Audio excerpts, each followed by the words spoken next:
No final dos anos 1990, a cidade de São Paulo foi palco de uma série de crimes brutais.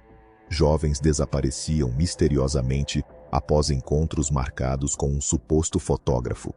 Quando os corpos começaram a aparecer no Parque do Estado, o Brasil conheceu o rosto do horror: Francisco de Assis Pereira, o maníaco do parque. Hoje, você vai conhecer toda a verdade por trás desse caso que chocou o país. São Paulo, 1998. A cidade mais populosa do Brasil vivia dias comuns, até que uma onda de desaparecimentos começou a assustar os moradores da Zona Sul. O local, um dos maiores parques da cidade, o Parque do Estado. Foi ali que as primeiras pistas do horror começaram a surgir. Francisco de Assis Pereira nasceu em 29 de novembro de 1967, em São José do Rio Preto, São Paulo. A mente perturbada de Francisco de Assis Pereira começou a ser moldada desde muito cedo. Ainda na infância, ele teria sido vítima de um trauma profundo e silencioso.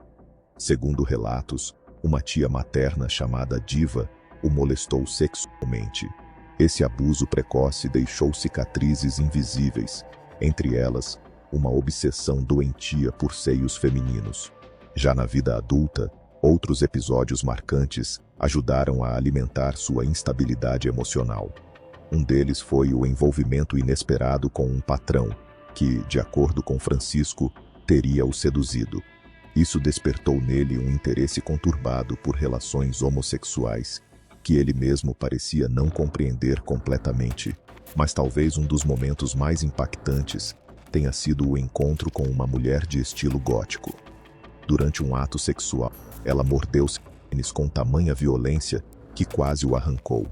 O medo da castração passou a atormentá-lo desde então. Somando-se a tudo isso, Francisco ainda enfrentou uma desilusão amorosa devastadora que se transformou no estopim para um colapso emocional. Juntas, essas experiências formaram o terreno fértil para o nascimento do monstro que ficaria conhecido como o maníaco do parque. Antes de seus crimes chocarem o país, Francisco de Assis Pereira já dava sinais claros de um lado sombrio e violento, um lado que muitos ignoraram. Durante mais de um ano, ele manteve um relacionamento com Tainá, uma travesti que conviveu intimamente com o monstro por trás da fachada. Mas essa relação estava longe de ser amorosa. Tainá relatou episódios constantes de agressões físicas, socos no estômago, tapas no rosto, um padrão de violência que mais tarde seria descrito com detalhes por algumas das mulheres que sobreviveram ao terror no Parque do Estado. Os mesmos golpes, a mesma fúria descontrolada. Francisco também carregava outra marca deixada por seus traumas passados: a dispareunia, uma dor intensa durante o ato sexual. Desde o episódio brutal com a mulher gótica, que quase mutilou seu órgão genital, ele passou a associar o sexo ao sofrimento.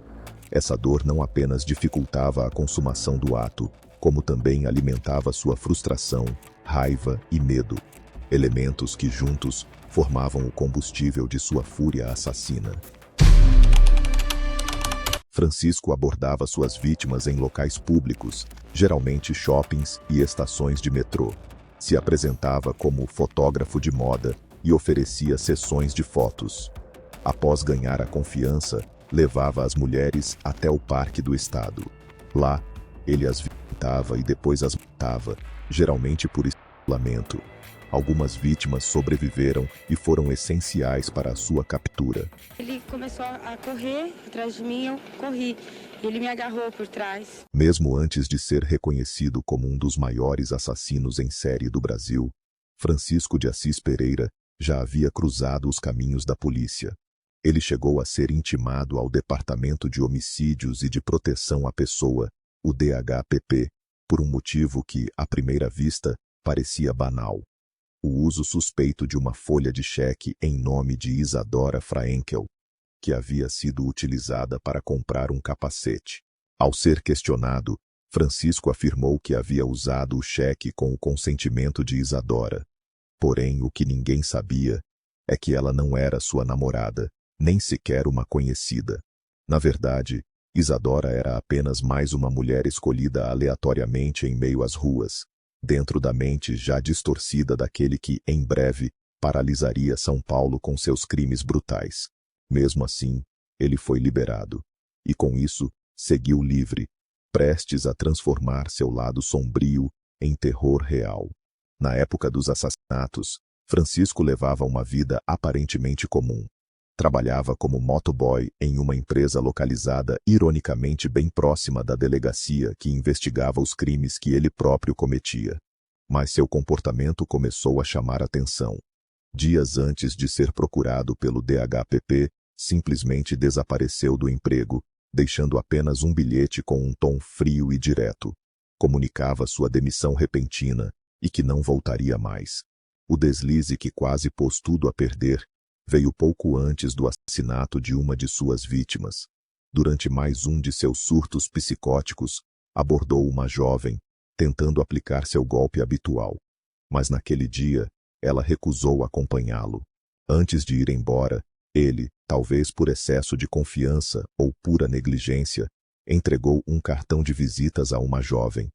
No papel, estava escrito o nome de seu patrão, Jean, além do telefone da empresa onde ele trabalhava. Foi o suficiente. A jovem, desconfiada e desconfortável, procurou a polícia e relatou tudo.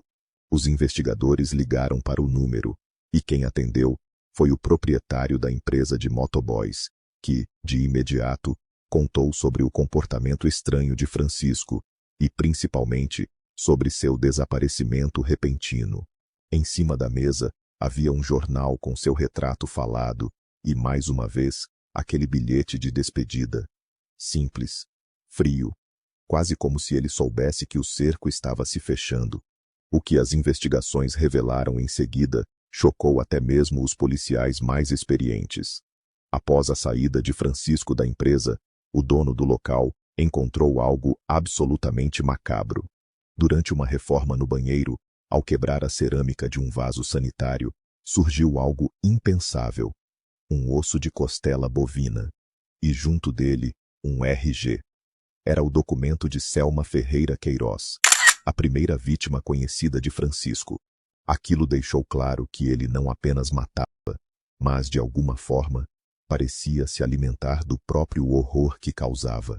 A fuga não demorou.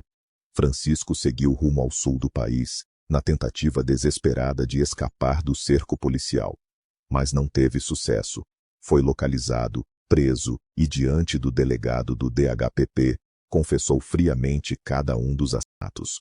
Não só revelou os detalhes dos crimes, como também indicou, com exatidão, os locais onde os corpos estavam ocultos, inclusive os restos mortais de Selma, que até então não haviam sido localizados pela polícia no Parque do Estado.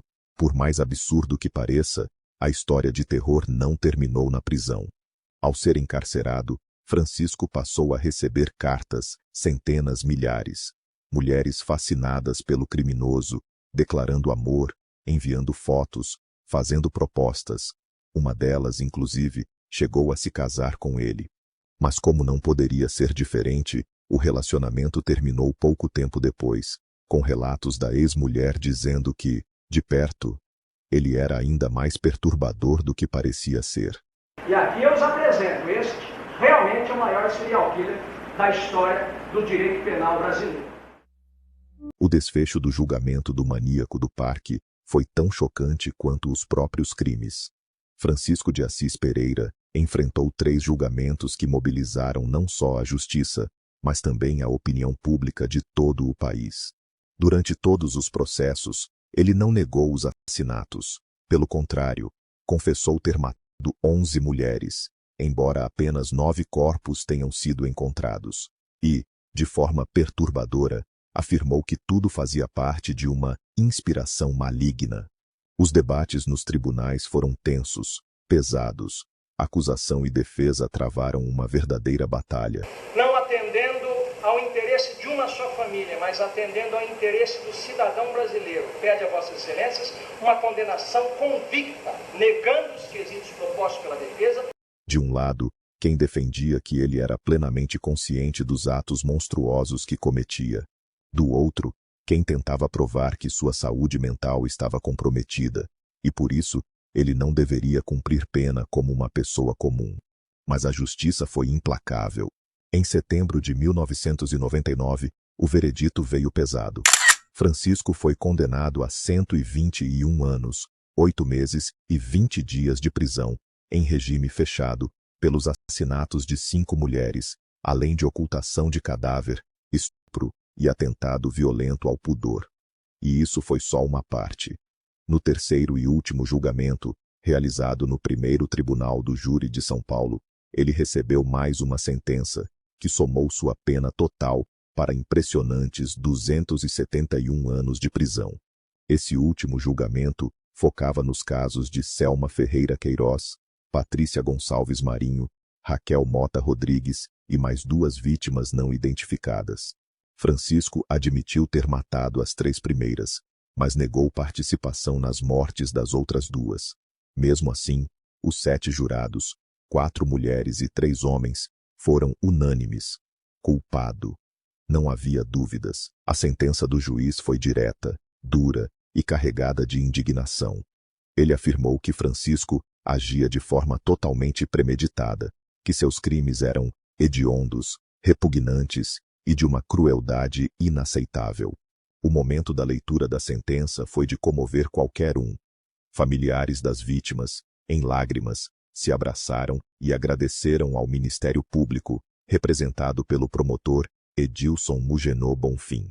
No final, a pena somada ultrapassou 271 anos de prisão. Mas como você já sabe, a legislação brasileira limita o tempo máximo de encarceramento a 30 anos. E toda essa história tão macabra, que por anos assustou o Brasil, chegou também às telas. No dia 18 de outubro de 2024, estreou no Prime Video o filme Maníaco do Parque, uma produção que mergulha fundo na mente perturbadora de Francisco de Assis Pereira e nos detalhes sombrios dos crimes que chocaram o país. Francisco de Assis Pereira permanece preso desde 1998 e, se nada mudar, tem previsão para deixar a prisão em 2028.